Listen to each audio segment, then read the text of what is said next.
ನಮಸ್ಕಾರ ಸ್ನೇಹಿತರೆ, ಎಲ್ಲರಿಗೂ ಕೂಡ ನಮ್ಮ ಒಂದು ಚಾನಲ್ಗೆ ಸ್ವಾಗತ. ಹಾಗಾದ್ರೆ ನಾವು ಇವತ್ತು ಡಿಸ್ಕಷನ್ ಮಾಡ್ತಾ ಇರುವಂತಹ ಕೋರ್ಸ್ ಯಾವ್ದಪ್ಪ ಅಂತಂದ್ರ BHMS ಅನ್ನೋ ಒಂದು ಕೋರ್ಸಿನ ಬಗ್ಗೆ ನಾವು ಇವತ್ತು ಡಿಸ್ಕಷನ್ ಮಾಡ್ತಾ ಇದೀವಿ. ಹಾಗಾದ್ರೆ ಈ ಒಂದು ವಿಡಿಯೋದಲ್ಲಿ ನಾವು ಏನೆಲ್ಲ ಕವರ್ ಮಾಡ್ತಾ ಇದೀವಿ ಅಂತಂದ್ರ ಈ ಒಂದು BHMS ಬಗ್ಗೆ, ಈ ಒಂದು ಕೋರ್ಸಿನ ಎಲಿಜಿಬಿಲಿಟಿ ಏನು, ಈ ಒಂದು ಕೋರ್ಸಿನ ಎಂಟ್ರನ್ಸ್ ಎಕ್ಸಾಮ್ಸ್ ಗಳು ಏನೆಲ್ಲ ಬರ್ತಾವು, ಅದರ ಜೊತೆಗೆ ಈ ಒಂದು ಕೋರ್ಸಿನ ಡ್ಯೂರೇಷನ್ ಏನಿರ್ತದ, ಅದರ ಜೊತೆಗೆ ಅದರ ಸಬ್ಜೆಕ್ಟ್ಗಳಾಗಿರ್ಬೋದು, ಅದರ ಒಂದು ಜಾಬ್ ಅಪಾರ್ಚುನಿಟೀಸ್ಗಳಾಗಿರ್ಬೋದು, ಇದರ ಒಂದು ಸ್ಯಾಲರಿ ಸ್ಕೇಲ್ ಆಗಿರ್ಬೋದು, ಹಾಗೆ ಅದರ ಒಂದು ಹೈಯರ್ ಎಜುಕೇಶನ್ ಕೂಡ ಏನಾದ್ರು ಇದೆಯಾ ಅನ್ನೋದನ್ನ ಈ ಒಂದು ವಿಡಿಯೋದಲ್ಲಿ ನಾವು ಕವರ್ ಮಾಡ್ತಾ ಇದ್ದೀವಿ. ಹಾಗಾದ್ರೆ ಯಾರೆಲ್ಲ ನಮ್ಮ ಚಾನಲ್ಗೆ ಹೊಸದಾಗಿ ವಿಸಿಟ್ ಮಾಡಿದ್ರಲ್ಲ, ನಮ್ಮ ಚಾನಲ್ನ ಸಬ್ಸ್ಕ್ರೈಬ್ ಮಾಡೋದನ್ನ ಮರಿಬೇಡಿ. ಅದೇ ರೀತಿ ಈ ವಿಡಿಯೋನ ಕಂಪ್ಲೀಟ್ ಆಗಿ ನೋಡಿ. ಹಾಗಾದ್ರೆ ನೋಡೋಣ ಬನ್ನಿ ಈ ಒಂದು BHMS ಅಂದ್ರೆ ಏನಂತೇಳಿ. ಸೊ ಮೊದಲಿಗೆ ಈ ಒಂದು BHMS ಅಂತಂದ್ರೆ ಏನಂತ ನೋಡೋಣ. BHMS is nothing but bachelor of homeopathic medicine and surgery ಅಂತ ಕರಿತೀವಿ ನಾವು ಈ ಒಂದು BHMS ಅನ್ನೋ ಒಂದು ಕೋರ್ಸಿಗೆ. ಸೊ ಇದ್ರೊಳಗಡೆ ಏನೆಲ್ಲ ನಾವು ಕಲಿತೀವಿ ಅಂತಂದ್ರೆ, ಸೊ ಇದ್ರೊಳಗೂ ಕೂಡ ನೀವು ಟ್ರೆಡಿಷನಲ್ ಹೋಮಿಯೋಪಥಿಕ್ ಮೆಡಿಸನ್ಸ್ ಗಳನ್ನ ಪ್ರಾಕ್ಟೀಸ್ ಮಾಡ್ತೀರಿ. ಅದರ ಜೊತೆಗೇನೆ ಕೂಡ ನೀವು ಹೋಮಿಯೋಪಥಿಕ್ ಟ್ರೀಟ್ಮೆಂಟ್ ನ ಪೇಷಂಟ್ ಗೆ ಕೊಟ್ಟು ಯಾವ ತರ ಟ್ರೀಟ್ಮೆಂಟ್ ಕೊಡ್ತೀವಿ ಅನ್ನೋದನ್ನು ಕೂಡ ನಾವು ಕಲಿತೀವಿ. ಓಕೆ, ಸೊ ಮೊದಲಿಗೆ ಈ ಒಂದು ಕೋರ್ಸ್ ನ ಮಾಡಬೇಕಾದ್ರೆ ನಮ್ಮ ಒಂದು ಎಲಿಜಿಬಿಲಿಟಿ ಏನಿರ್ಬೇಕು ಅಂತ ಹೇಳಿ ನೋಡೋಣ. ಸೊ ಇದರ ಎಲಿಜಿಬಿಲಿಟಿ ಬಂದ್ಬಿಟ್ಟು ನೀವು PUC ಸೈನ್ಸ್ ಒಳಗಡೆ ಪಾಸ್ ಆಗಿರ್ಬೇಕು. ಅದರ ಜೊತೆಗೆ ನಿಮ್ಮ ಕಾಂಬಿನೇಷನ್ ಫಿಸಿಕ್ಸ್, ಕೆಮಿಸ್ಟ್ರಿ ಹಾಗೂ ಬಯಾಲಜಿನ ತಗೊಂಡಿರ್ಬೇಕು. ನೀವು ಎಕ್ಸಾಂಪಲ್ PCMB, PCB ಈ ತರ ಕಾಂಬಿನೇಷನ್ ತಗೊಂಡಾಗ ನೀವು ಈ ಕೋರ್ಸ್ ನ ಮಾಡಬಹುದು.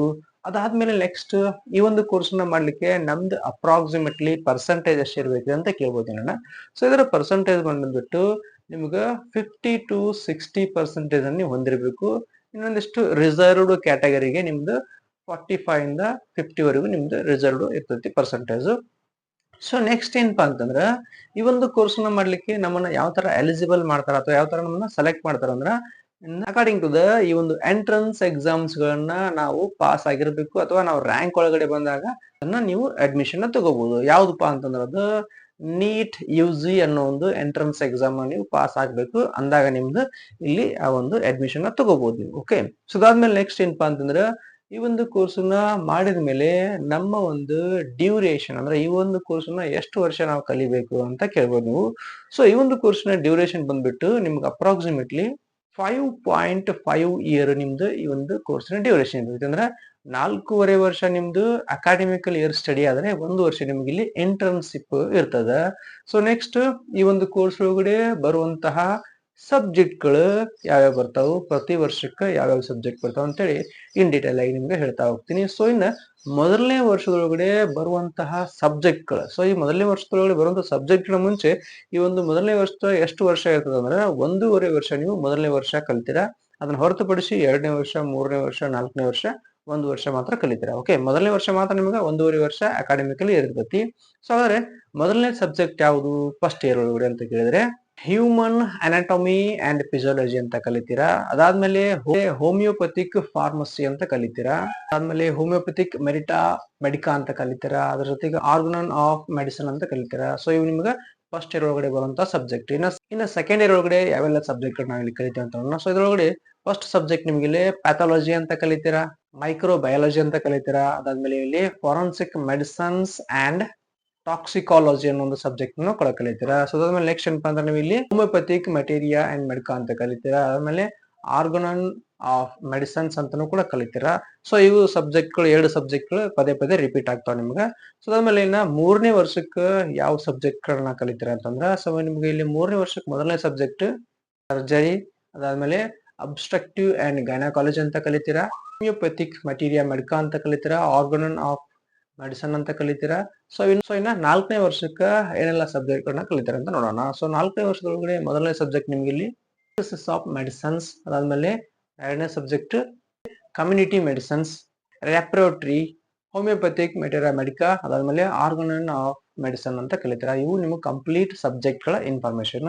ಸೊ ಅದಾದ್ಮೇಲೆ ನೆಕ್ಸ್ಟ್ ಏನಪ್ಪಾ ಅಂದ್ರೆ ಲಾಸ್ಟ್ ಫೈನಲ್ ಫೇಸ್ ಏನಪ್ಪಾ ಅಂದ್ರೆ ಆ ಒಂದು ಇಂಟರ್ನ್ಶಿಪ್. ಓಕೆ, ಸೊ ಇಂಟರ್ನ್ಶಿಪ್ ಒಳಗೆ ನೀವು ರೂಟೀನ್ ಕ್ಲಿನಿಕಲ್ ಇಂಟರ್ನ್ಶಿಪ್ ಅನ್ನ ಮಾಡ್ತೀರಾ. ಅಂದ್ರೆ 1 ತಿಂಗಳು ಏನಾದ್ರು ನೀವು ಗೈನಕಾಲಜಿ ಒಳಗೆ ಮಾಡಿದ್ರೆ ಆ ಒಂದು ಸರ್ಜರಿ ಒಳಗಡೆ, ಇನ್ನೊಂದು ತಿಂಗಳು ಪಿಡಿಯಾಟ್ರಿಷಿಯನ್ ಒಳಗಡೆ, ಈ ತರ ನಿಮ್ದು ಪ್ರತಿ ತಿಂಗಳು ಡ್ಯೂಟಿ ಚೇಂಜ್ ಮಾಡ್ಕೊಂತ ಕ್ಲಿನಿಕಲ್ ಟ್ರೈನಿಂಗ್ ನ ತಗೊಂತೀರಾ. ಓಕೆ, ಇದು ಕಂಪ್ಲೀಟ್ ನಿಮ್ಗೆ ಸಬ್ಜೆಕ್ಟ್, ಅದ್ರ ಜೊತೆಗೆ ಇಂಟರ್ನ್ಶಿಪ್. ಸೊ ಅದಾದ್ಮೇಲೆ ನೆಕ್ಸ್ಟ್ ಬರೋದು ಏನಪ್ಪಾ ಅಂದ್ರೆ ಈ ಒಂದು ಕೋರ್ಸ್ ಅನ್ನ ಮಾಡಿದಾಗ ನಮ್ಗೆ ಏನೆಲ್ಲ ಜಾಬ್ ಅಪಾರ್ಚುನಿಟೀಸ್ಗಳು ಇರ್ತಾವ್ರಿ ಅಂತ ಕೇಳ್ಬೋದು ನೀವು. ಸೊ ನಿಮ್ಗೆ ಇಲ್ಲಿ ಮೊದಲನೇ ಜಾಬ್ ಅಪಾರ್ಚುನಿಟಿ ಏನಪ್ಪಾ ಅಂತಂದ್ರ ಓನ್ ಪ್ರೈವೇಟ್ ಹೋಮಿಯೋಪತಿಕ್ ಕ್ಲಿನಿಕ್ ಅನ್ನ ಕೂಡ ನೀವು ಓಪನ್ ಮಾಡಬಹುದು. ಆದ್ಮೇಲೆ ಆಯುರ್ವೇದಿಕ್ ಹಾಸ್ಪಿಟಲ್ ಒಳಗಡೆ ಡಾಕ್ಟರ್ ಆಗಿ ಕೂಡ ವರ್ಕ್ ಮಾಡಬಹುದು. ಆಮೇಲೆ ಫಾರ್ಮಾಸ್ಯೂಟಿಕಲ್ ಅಥವಾ ಕಂಪನೀಸ್ ಒಳಗಡೆ ನೀವು ಜಾಯಿನ್ ಆಗ್ಬೋದು ಅಥವಾ ಮೆಡಿಕಲ್ ರೆಪ್ರೆಸೆಂಟೇಟಿವ್ ಆಗಿ ಗವರ್ಮೆಂಟ್ ಆಯುರ್ವೇದಿಕ್ ಹಾಸ್ಪಿಟಲ್ ಒಳಗಡೆ ನೀವು ಡಾಕ್ಟರ್ ಆಗಿ ಕೂಡ ವರ್ಕ್ ಮಾಡಬಹುದು. ಈ ತರ ನಿಮ್ಗೆ ಜಾಬ್ ಅಪಾರ್ಚುನಿಟೀಸ್ಗಳು ಇರ್ತಾವೆ. ಓಕೆ, ಸೊ ಅದಾದ್ಮೇಲೆ ನೆಕ್ಸ್ಟ್ ಏನಪ್ಪಾ ಅಂತಂದ್ರೆ ನಿಮ್ಗೆ ಇಲ್ಲಿ ಈ ಒಂದು ಕೋರ್ಸ್ ಅನ್ನ ಮಾಡಿದ್ಮೇಲೆ ಜಾಬ್ ಅಪಾರ್ಚುನಿಟೀಸ್ಗಳನ್ನ ಹೇಳಿದ್ರಿ. ಇದರ ಸ್ಯಾಲರಿ ಸ್ಕೇಲ್ ಏನಿರ್ತೈತ್ರಿ ಅಂತ ಕೇಳ್ಬೋದು ನೀವು. ಸೊ ಇದ್ರೊಳಗಡೆ ಸ್ಯಾಲರಿ ಸ್ಕೇಲ್ ಬಂದ್ಬಿಟ್ಟು ನೀವು ಫ್ರೆಶರ್ ಆಗಿ ಏನಾದ್ರು ಜಾಯ್ನ್ ಆಗಿದ್ರೆ ಅಂತ ನಿಮ್ದು approximately 3 lakh to 6 lakh per annum ನಿಮ್ದು ಸ್ಯಾಲರಿ ಇರ್ತೈತಿ. ಅದಾದ್ಮೇಲೆ ನೀವು ಎಕ್ಸ್ಪೀರಿಯನ್ಸ್ ಆದಂಗ ನಿಮ್ದು ಅಪ್ರಾಕ್ಸಿಮೇಟ್ಲಿ 6 to 12 lakh 13 lakh ನಿಮ್ಗೆ ಪರ್ ಆನಮ್ ನಿಮ್ಗೆ ಸ್ಯಾಲರಿ ಇರ್ತೈತಿ. ಓಕೆ, ಸೊ ಈ ತರ ನಿಮ್ಗೆ ಸ್ಯಾಲರಿ ಸ್ಕೇಲ್ ಕೂಡ ಇರ್ತದೆ. ಸೊ ಅದಾದ್ಮೇಲೆ ನೆಕ್ಸ್ಟ್ ಏನಪ್ಪಾ ಅಂದ್ರೆ ಲಾಸ್ಟಿಗೆ ಈ ಒಂದು ಕೋರ್ಸ್ ಅನ್ನ ಮಾಡಿದೀವಿ ನಾವು BHMS ಅನ್ನೋ ಒಂದು ಕೋರ್ಸ್ ಅನ್ನ. ಇದ್ರ ಮೇಲೆ ಏನಾದ್ರು ಹೈಯರ್ ಎಜುಕೇಶನ್ ಇದೆಯಾ ಅಂತ ಕೇಳ್ಬೋದು ನೀವು. ಸೊ ಡೆಫಿನೆಟ್ಲಿ ಇದ್ರ ಮೇಲೂ ಕೂಡ ನಿಮ್ಗೆ ಹೈಯರ್ ಎಜುಕೇಶನ್ ಇದೆ. ಏನ್ ಹೈಯರ್ ಎಜುಕೇಶನ್ ಪಾ ಅಂತ ನೋಡೋಣ. ಸೊ ಮೊದಲನೇ ಹೈಯರ್ ಎಜುಕೇಶನ್ ಏನಪ್ಪಾ ಅಂತಂದ್ರೆ ನಿಮ್ಗೆ ಇಲ್ಲಿ MD ಇನ್ ಹೋಮಿಯೋಪತಿಕ್ ಅಂತ ಮಾಡ್ಬೋದು ನೀವು. ಅದಾದ್ಮೇಲೆ MD ಇನ್ ಮೆಟರಾ ಮೆಡಿಕೋ ಅಂತ ಮಾಡ್ಬೋದು ನೀವು. MD ಪ್ರಾಕ್ಟೀಸ್ ಆಫ್ ಮೆಡಿಸಿನ್ ಅಂತ ಮಾಡ್ಬೋದು. ಅದಾದ್ಮೇಲೆ MD ಪಿಡಿಯಾಟ್ರಿಕ್ಸ್ ಅಂತ ಮಾಡ್ಬೋದು. MD ಸೈಕ್ಯಾಟ್ರಿಕ್ ಅಂತಾನು ಕೂಡ ಮಾಡ್ಬೋದು. MPH ಅಂತ ಮಾಡ್ಬೋದು ಅಂದ್ರೆ ಮಾಸ್ಟರ್ಸ್ ಇನ್ ಪಬ್ಲಿಕ್ ಹೆಲ್ತ್ ಅಂತ ಬರುತ್ತೆ, ಅದನ್ನು ಕೂಡ ನೀವು ಮಾಡ್ಬೋದು. ಅದಾದ್ಮೇಲೆ ಇಲ್ಲಿ MBA ಅಂತಾನು ಕೂಡ ಮಾಡ್ಬೋದು ಅಂದ್ರೆ ಮಾಸ್ಟರ್ಸ್ ಇನ್ ಬಿಸ್ನೆಸ್ ಅಡ್ಮಿನಿಸ್ಟ್ರೇಷನ್ ಅಂತಾನು ಕೂಡ ಮಾಡ್ಬೋದು. ಆಮೇಲೆ MHA ಅಂತಾನು ಕೂಡ ಅಂದ್ರೆ ಮಾಸ್ಟರ್ಸ್ ಇನ್ ಹಾಸ್ಪಿಟಲ್ ಅಡ್ಮಿನಿಸ್ಟ್ರೇಷನ್ ಅಂತ ಕೂಡ ಮಾಡ್ಬೋದು. ಈ ತರ ನಿಮಗೆ ಹೈಯರ್ ಎಜುಕೇಶನ್ ಕೂಡ ಇದೆ. ಹಾಗಾದ್ರೆ ಇದು ಕಂಪ್ಲೀಟ್ ಇನ್ಫಾರ್ಮೇಶನ್ ಅಬೌಟ್ ಏನಪ್ಪಾ ಅಂದ್ರ ಈ ಒಂದು BHMS ಅನ್ನೋ ಒಂದು ಕೋರ್ಸಿನ ಬಗ್ಗೆ. ಯಾರಿಗಾದ್ರೂ ಇದ್ರೊಳಗಡೆ ಡೌಟ್ ಇದ್ರೆ ಕಮೆಂಟ್ಸ್ ಮಾಡಿ. ಅದೇ ರೀತಿ ನಿಮ್ಗೆ ಈ ವಿಡಿಯೋನ ಕಂಪ್ಲೀಟ್ ಆಗಿ ನೋಡಿ. ಇದನ್ನ ಯಾರೆಲ್ಲ BHMS ಅನ್ನೋ ಒಂದು ಕೋರ್ಸ್ ನ ಮಾಡ್ಲಿಕ್ಕೆ ಸರ್ಚ್ ಮಾಡ್ತಾ ಇರ್ತಾರೋ ಅವರಿಗೂ ಕೂಡ ಈ ವಿಡಿಯೋನ ಶೇರ್ ಮಾಡಿ, ಅವ್ರಿಗೂ ಕೂಡ ಇದು ಹೆಲ್ಪ್ ಆಗ್ತದೆ. ಅದೇ ರೀತಿ ನಮ್ಮ ಚಾನಲ್ ನ ಸಬ್ಸ್ಕ್ರೈಬ್ ಮಾಡೋದನ್ನ ಮರಿಬೇಡಿ. Thank you for watching and please do subscribe our channel. Thank you.